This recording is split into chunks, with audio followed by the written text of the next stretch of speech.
दोस्तों नमस्कार, स्वागत है आपका यूट्यूब चैनल एबी टेक में। आप सभी के लिए एक बड़ी खुशखबरी है।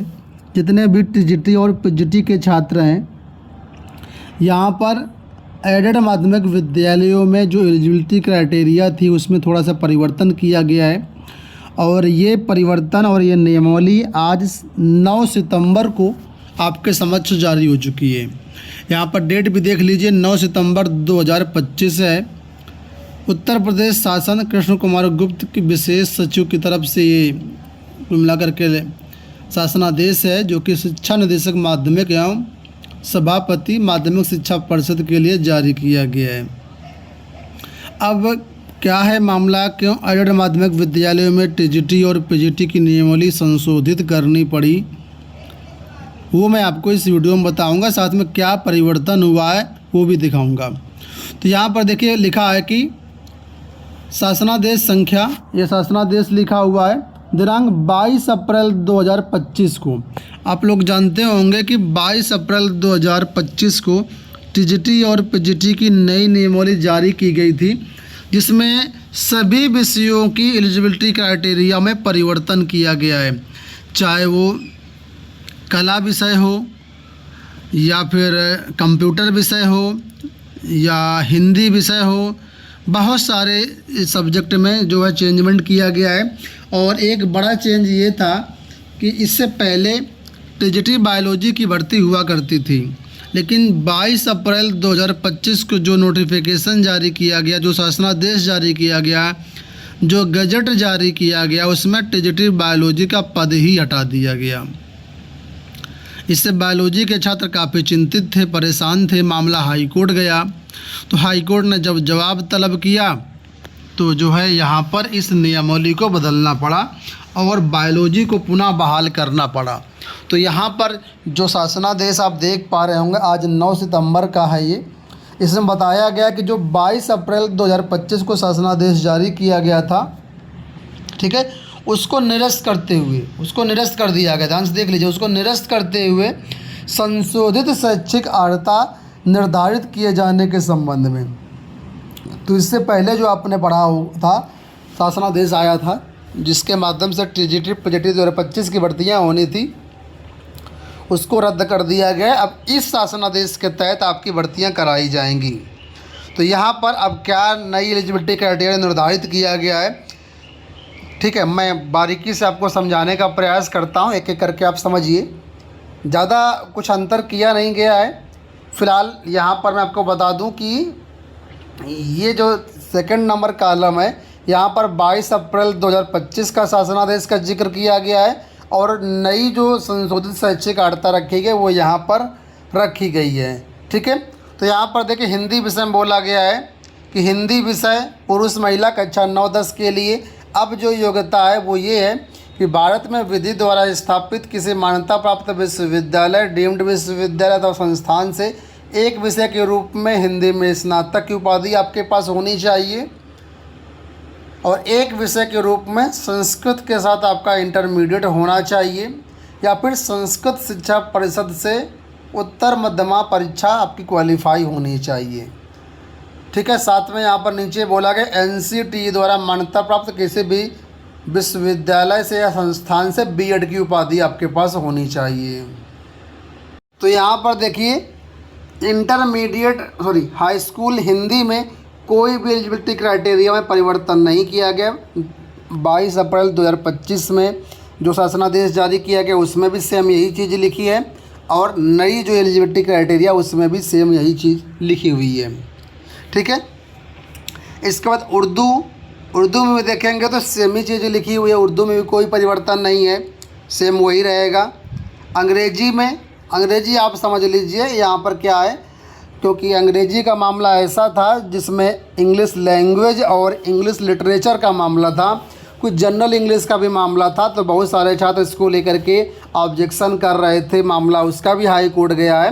लेकिन फ़िलहाल यहाँ पर अंग्रेजी में परिवर्तन हुआ या नहीं हुआ वो आप देखिए। पहले की एलिजिबिलिटी क्राइटेरिया मैं नहीं पढ़ रहा हूँ, आप यहाँ पे पढ़ लीजिए। अब जो नई एलिजिबिलिटी क्राइटेरिया वो उसमें क्या है, तो भारत में विधि द्वारा स्थापित किसी भी मान्यता प्राप्त विश्वविद्यालय या डीम्ड विश्वविद्यालय संस्थान से अंग्रेजी साहित्य के साथ स्नातक की उपाधि और बीएड। तो अंग्रेजी में भी कोई परिवर्तन नहीं किया गया है, जो एलिजिबिलिटी क्राइटेरिया है वो सेम पहले वाली, सिर्फ इंग्लिश लिटरेचर वाले ही एलिजिबल रहेंगे। ठीक है, संस्कृत में भी परिवर्तन नहीं किया गया है। तो यहाँ पर मेन जो परिवर्तन किया गया है वो मैं आपको दिखाता हूँ।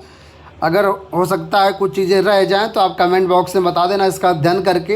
ये शासनादेश आपको हमारे टेलीग्राम पर मिल जाएगा, टेलीग्राम से डाउनलोड करके इसको आप पढ़ लीजिएगा। टेलीग्राम का लिंक वीडियो के डिस्क्रिप्शन बॉक्स में हमने दे रखा है। ठीक है, तो फिलहाल परिवर्तन जो है मैं आपको सीधा उस पेज पर ले चलता हूँ। यहाँ पर देखेंगे तो 25 नंबर पे मिलेगा आपको परिवर्तन। हाँ, ये देखिए 25 नंबर पे परिवर्तन आपको देखने को मिल जाएगा। इसके पहले 2022 में देखिए जीव विज्ञान का पद था ही नहीं, जीव विज्ञान को हटा दिया गया था और इसी वजह से यहाँ पर देखिए लिखा है रिक्त। रिक्त मतलब ये पद था ही नहीं, लेकिन अब फिर से जीव विज्ञान को जोड़ दिया गया है, जीव विज्ञान को बहाल कर दिया गया है और आपके सामने ये नई एलिजिबिलिटी क्राइटेरिया आपके सामने है। इसी नई योग्यता के अनुसार अब बायोलॉजी टीचर की भर्ती होगी। तो क्या है नई योग्यता? भारत में विधि द्वारा स्थापित किसी मान्यता प्राप्त विश्वविद्यालय या डीम्ड विश्वविद्यालय अथवा संस्थान से एक विषय के रूप में जंतु विज्ञान और वनस्पति विज्ञान के साथ स्नातक की उपाधि। तो जूलॉजी और बॉटनी से आपका ग्रेजुएशन होना चाहिए और साथ में बीएड होना चाहिए। तो ये नई एलिजिबिलिटी क्राइटेरिया रखी गई है। हालांकि ये नई नहीं है, ये पहले भी थी, लेकिन जो पद हटाया गया था उस पद को यहाँ पर वापस जोड़ा गया है। और साथ में यहाँ पर नोट में लिख दिया गया है कि विज्ञान विषय को पढ़ाने हेतु विद्यालय में उपरोक्त डिग्रीधारी जो भी अभ्यर्थी हैं उसमें विज्ञान अध्यापक और जीव विज्ञान अध्यापक दोनों की नियुक्ति की जाए। ऐसा नहीं कि केवल जीव विज्ञान की नियुक्ति की जाए, विज्ञान की ना की जाए, या विज्ञान की नियुक्ति की जाए, जीव विज्ञान की ना की जाए। दोनों अध्यापकों को आपको रखना होगा। और विज्ञान की एलिजिबिलिटी क्राइटेरिया भी यहाँ पर देखिए, इसमें भी कोई परिवर्तन नहीं है। ठीक है, इसमें तो कोई पहले डाउट था ही नहीं। तो भौतिक विज्ञान रसायन विज्ञान के साथ स्नातक है और बीएड है, तो आप इसके लिए एलिजिबल हैं। तो कुल मिलाकर के पहले 25 विषय थे, अब वापस 26 विषय हाई स्कूल स्तर पर यानी कर दिए गए हैं। तो इसी के अनुरूप यहाँ पर आपकी भर्ती कराई जाएगी। तो अगर हम बात करें समरी की बात करें तो हाई स्कूल लेवल में यानी टीजीटी में सिर्फ जो जीव विज्ञान का पद हटाया गया था उसको वापस जोड़ दिया गया और कोई परिवर्तन नहीं किया गया है। इसी तरह आप इंटरमीडिएट में देखेंगे तो इंटरमीडिएट में यहाँ पर नीचे दिया गया है। ठीक है, तो कुल मिलाकर के यहाँ पर मैं आपको एक एक करके दिखाता हूँ, आप देखते जाइए। ठीक है, तो इंटरमीडिएट में जहाँ तक मुझे लगता है कोई परिवर्तन नहीं किया गया क्योंकि यहाँ पर कोई विवाद था ही नहीं। फिर भी एक बार नज़र डाल लेते हैं तो आपके सामने सारी चीज़ें क्लियर हो जाएंगी। ठीक है, तो यहाँ पर देखिए 42 विषयों की भर्तियाँ इंटरमीडिएट लेवल यानी प्रवक्ता की होती है, तो वो सेम एज इट इज़ हैं।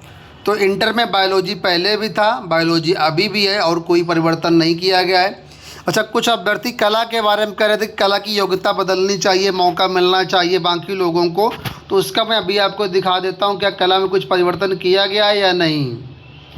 ठीक है, तो यहाँ पर मिल जाएगा आपको कला। ये देखिए चित्रकला है ये टीजीटी का। तो इसमें वही बोला गया है किसी भी विश्वविद्यालय से कला विषय के साथ स्नातक होना चाहिए आपका। ठीक है, और इसके साथ ही जो यहाँ पर है स्नातक में बीएड मतलब बीएड होना चाहिए। तो जो बीएफए वाले थे, टेक्निकल आर्ट वाले थे, उनको यहाँ पर बहाल नहीं किया गया है। कला की योग्यता के लिए स्नातक और बीएड आपके पास होना ही चाहिए। तो मेन परिवर्तन बायोलॉजी को लेकर के है जो मैंने आपको बता दिया। बाकी ये नोटिफिकेशन पढ़ना चाहो तो हमारे टेलीग्राम से डाउनलोड करके पढ़ सकते हैं। इस वीडियो में इतना ही, धन्यवाद।